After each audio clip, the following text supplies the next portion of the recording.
The boy who carried his brother.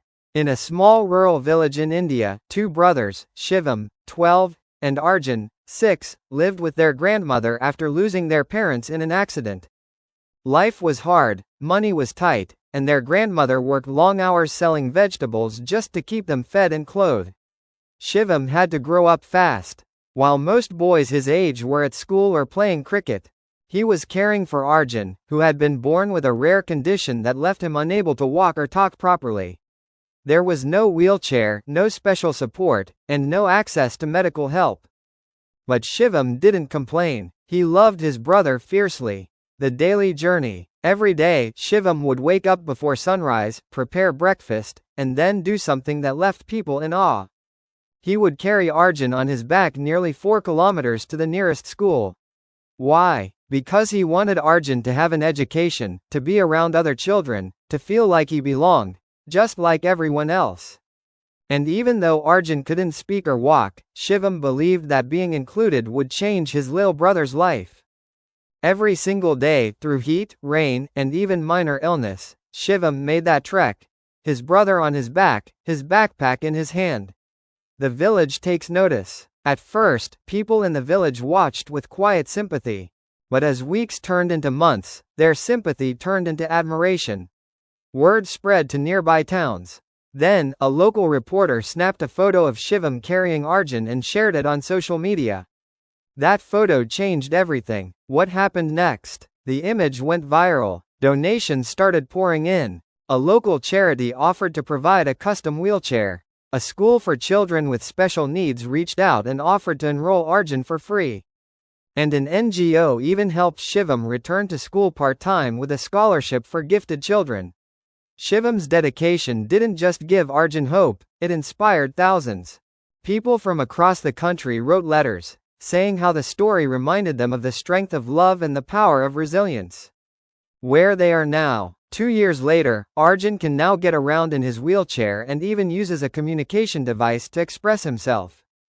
Shivam, now a teenager, is thriving in school and hopes to become a teacher, so he can help children like his brother grow, learn, and succeed. And every now and then, he still pushes Arjun to school when the roads are too rough for the wheelchair.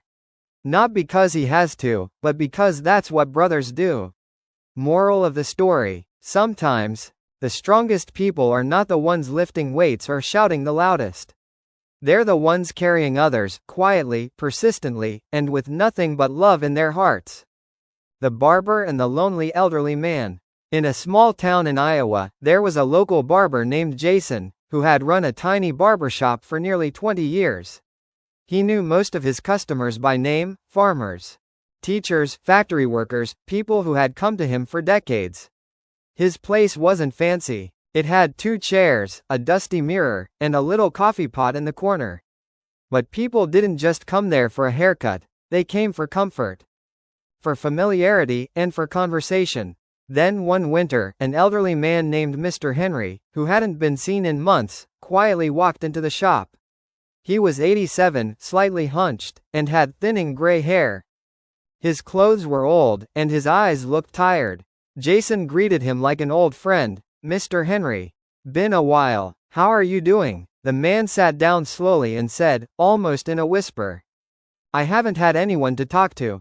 My wife passed last spring, and I guess I forgot how to talk to people."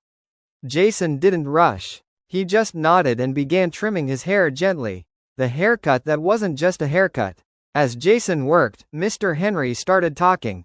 About his wife. About how they used to walk to the park every Sunday. About how he couldn't figure out the TV remote anymore. About how the silence in his house had gotten so loud. Jason didn't interrupt. He just listened. For nearly an hour. When he was done, Mr. Henry looked into the mirror, straightened his shoulders just a little, and smiled for the first time in a long time. "How much do I owe you?" he asked. Jason replied, "Nothing today, sir. Just promise me you'll come back next week. Same time." Story 2. Mr. Henry smiled again, a little more this time.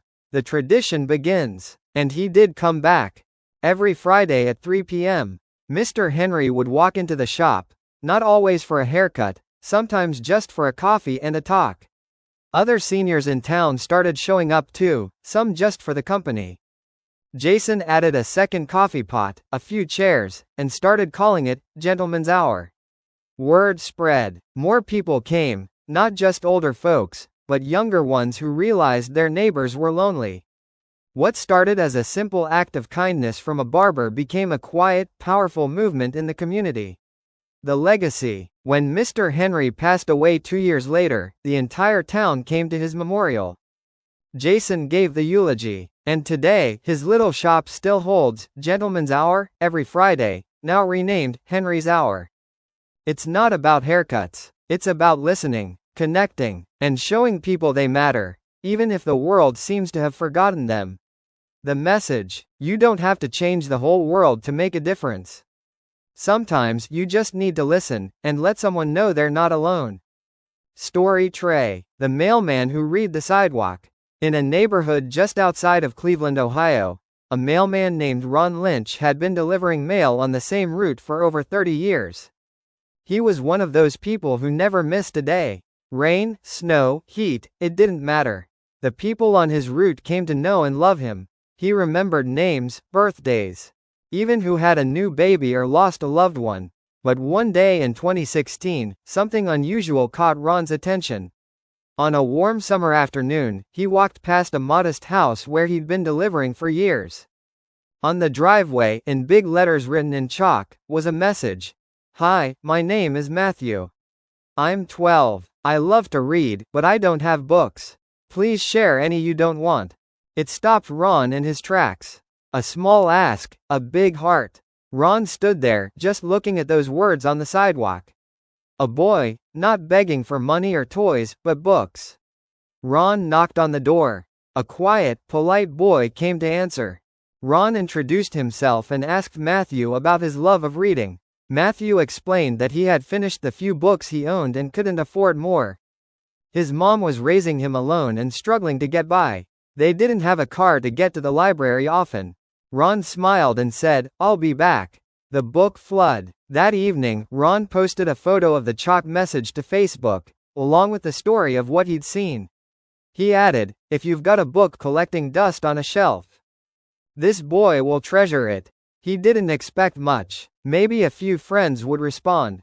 But within days, hundreds of people from all over the country started sending books to Ron. Mystery books, adventure stories, science encyclopedias, picture books and novels. The response was overwhelming. Ron personally delivered the first stack to Matthew the next day, and the boy was speechless. By the end of the month, over 500 books had been donated. Matthew no longer had a shortage, he had his own mini-library. The bigger picture. Matthew's story reached local news stations, then national ones. People were touched, not just by the request, but by how small kindnesses can ripple into something much bigger. Ron, the mailman, didn't stop there. He started a small community program that helped other kids on his route get books of their own.